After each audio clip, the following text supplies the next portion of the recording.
Hello, my name's Naomi Tarry, and I run a business with my husband Alex, renting out very stylish, high-quality holiday cottages with over 100.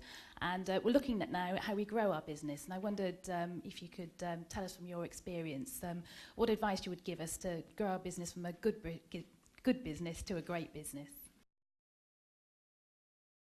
You're a letting agency. You don't own the... We own a handful. You own a handful. And did you start by owning a handful? Absolutely. So you know what works and what doesn't work, and then you started to let other people. And we provide a lot of advice to people as to how to present their properties, so we help them lift them up. Are you regional? We are at the moment, yes, in East Anglia. But you're in East Anglia. But we also have a handful down in Cornwall as well, so by word of mouth we're growing, but slowly. Okay, so it strikes me that you've obviously got something that works. I don't know what I presume your occupancy rates you're happy with, or your customers are happy with. So I'm assuming that you've got that model right. So it's simple. You need to duplicate that in the other pockets of areas that need the same thing, because we know in Devon and in Cornwall, Pembrokeshire, there are pockets of holiday accommodation that is being let very much in the same old way. There are big Ho Seasons, Blake's, there are these big catalogues that they're just catalogue flicking and presenting it in a personal way, which you can do because you've actually done it. You've actually had the holiday cottages, you know what works. So actually presenting it in a very relevant way to and roll out what you're currently doing within the regions. I would say that Hello, I'm Deborah Meaden. I edit got a magazine winner. Actually for entrepreneurs and SMEs. And following on from that tips question, e-tail is booming and getting bigger. I just wondered if there are any tips on that score, perhaps for going local to global. No. Next question. No, that's not fair. Go on, give it a go. Give it a go. I guess on e-tail, the only thing I would say is just it's the risk. There are ways of going small and doing it easily, and that's fine. The other angle is to build real differentiation into the model, which is harder and takes risks, like we've spoken about before. But I do believe that this goes to our point about failure and risk before, is that the only way for us to get more companies that are able to go global is if we're taking more risks, and that's when we can go in and expand and try and expand into other countries. So for My Deco, we've opened up a tiny thing in America, so we're trying to go there. For Made.com, the furniture dropship business we started, we think we're innovative enough to take that into other markets pretty soon as well. So I think that's part of it, and then I guess, as Deborah said, in any business, if you've got something that works, replicate it, and work with the ecosystems that are there. But I don't think it's easy to give other sort of generalities about it. The one thing I've experienced in attempting to go to America before, we had stores in America and then we came out. It's great to take that model and move it into a new territory, but you do almost have to look at it like a startup business sometimes. It's far more complicated than it looks. It's not just add a $sign and ship. It's there's a lot more to it. So you need to really make sure your model is working before you replicate it. I'm Kate Horsted, and I write for the Startup Donuts website. The government said that it wants the private sector to lead economic recovery, but as we know, there's this massive problem with firms entrepreneurs that either have ideas or already have a business and want to develop it to get funding to do so. So if I was an entrepreneur and I'd been refused lending by my bank, what is the first thing you would suggest that I do in order to be able to achieve what I want to? Deborah? I'd ask why. I think there are a couple of issues here. The banks have been lending to the wrong businesses, so I actually don't endorse this whole force the banks to lend. I don't think that's right, because we'll end up in exactly the same problems we had before. What I do think is that the banks should be, or it should be easier to find. The banks need to lend to the right businesses, and you should be able to understand what makes you a right business, and you should be able to ask that question. And when they tell you they're not going to lend to you, then you need to understand why. Because if it's something a lot of people, most people don't ask why, but often it's something you can do something about. And actually, if it's something you can't do anything about, you've learned something. So I think the first thing is not give up. Here we are, entrepreneurs. Don't give up. Why? Why won't you lend to me? What's wrong with my business? Why do you think it won't work? Because I might be able to answer those questions. Or I might go away and I might think, actually, that's a really good point. Hi there, my name is Reda. I've just got a question for Cath and Deborah also. You touched on it earlier on, Cath, in regards to working a day job and then running a business as well. I just wanted to find out how you made that work and what were the challenges that came across.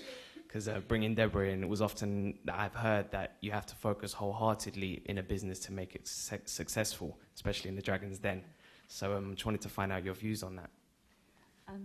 For me, my practical experience was I opened a shop, which is Cath Kidston as it is today, but I had my office downstairs where I was running my interior design business that generated the cash. So I was kind of living by, the two businesses could run in tandem. And that way I could have, and I basically was able to, shift one cash from one into the other. I think sometimes you just have to do it. Like sometimes you have to work in the evening, do your day job, do your setup in the evening. If there isn't a way, it depends on the practicalities of it, but it's what a million people have done over the years. I worked at weekends. I would go off and do these interior design jobs, come back, go to the car boot sale on a Sunday and buy my stock. And it was just this going back to this thing of it's very hard work. You have to get on. And I think a lot of people start from practical... it lowers your risk. If you have regular income coming in, it shelves you from risk. I had the equivalent of a salary, so I knew I could pay the rent. And then the rest I did in the evenings or in the day, but it's hard work. Cath's story is exactly the right reason to carry on with a day job and actually start a business, because they were extremely complementary. You were on the same premises and you were doing quite a design-led role. So there wasn't, I should think there was often not a distinction between one and the other. It wasn't it wasn't I'm working in a bank and then I'm going off and I'm doing something else. So they were very complementary. Where I worry is, and I certainly as an investor worry, is when people are doing something entirely different and completely disconnected with the thing that they want to do. But as an investor, the signal that sends me that they haven't quite got the confidence, and we're back to that word confidence, in their new proposition. If they haven't got the confidence to absolutely go for it, then it would worry me. And I'd go, as I say, back to that word confidence, because confidence, I didn't say it at the beginning, but if you ask me again, one of the things absolutely present in most successful entrepreneurs, they are confident. And it's that kind of, right, I'm going for it. I don't know if I agree with you entirely, though, because I do think in practical terms, a lot of people need that security emotionally of a regular income. It's very, very difficult if you're working in a job to give that up, to start something, and it depends what the business... I understand cottage industry. If you want to start a cottage industry, then you can do it. If you're going to start something bigger and more structured, I understand your point. I think we're actually not disagreeing, because in your instance, I completely get it. No, but I could have been going to work in a post office and then coming back in the evening doing my thing. Actually, they were quite separate. I know it was both creative, happens to be where I earn my cash. But I do think, and I remember hearing the story of Laura Ashley starting her business in the kitchen, making the tea towels, and her husband, it's the way a million cottage industries have grown into bigger businesses here. But I think you were asking the question as an investor, because I've said many times, because as an investor, I would want to know that that person can give the business its time that it needs to get itself off the ground. Hello, I've got a question about growth and UK manufacturer. My name is Kay and I run a company called Cloth Kits, and we print and design clothing and fabric here.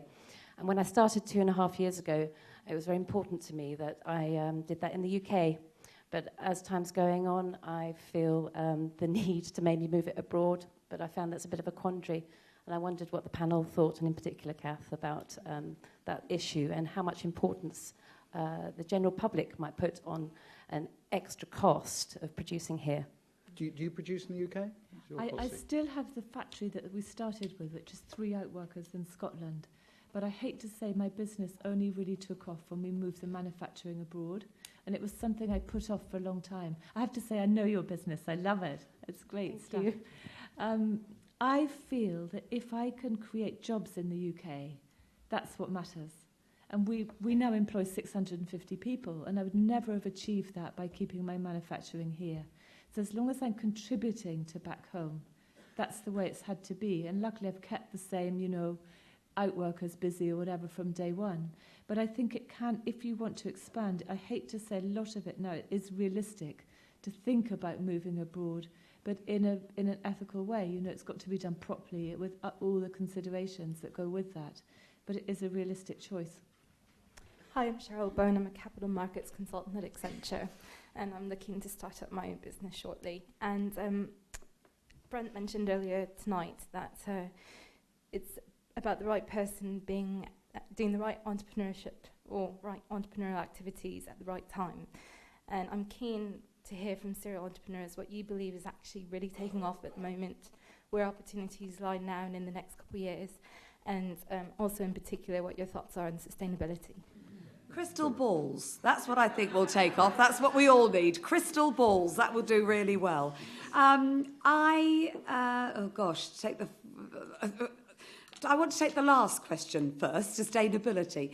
I think that I sense a change of mood in the country, and I think that anybody hooked into this at the moment is bound to succeed. So we're moving away from a time where, we were very, very, very capitalistic, not worried about the way we were doing things. You talked about ethics, you talked about, the environmental issue, all of those things. Well, we've all talked about them for years, but actually they're moving centre stage, and they are genuine business opportunities now, because that marketplace has moved out of being this slightly swampy, grungy thing to actually being proper business. Now, I would say that's in a state of flux. There's a lot of opportunity, but it's in state of flux at the moment. So I really don't know. I mean, I try to do the right thing. I've got PV on my roof and rainwater recycling, but trying to find the right thing to do and the right way to run your business is very, very difficult. So it is in a state of flux, but the good ones and the ones who really know their market and know how to attack that market will do very well. So I kind of wrapped that whole question up, picked up on the word sustainability, but actually I do genuinely think that this whole thing about, the way businesses are run, the environmental issues placed around businesses, there's a lot of business in those and the way you approach that business.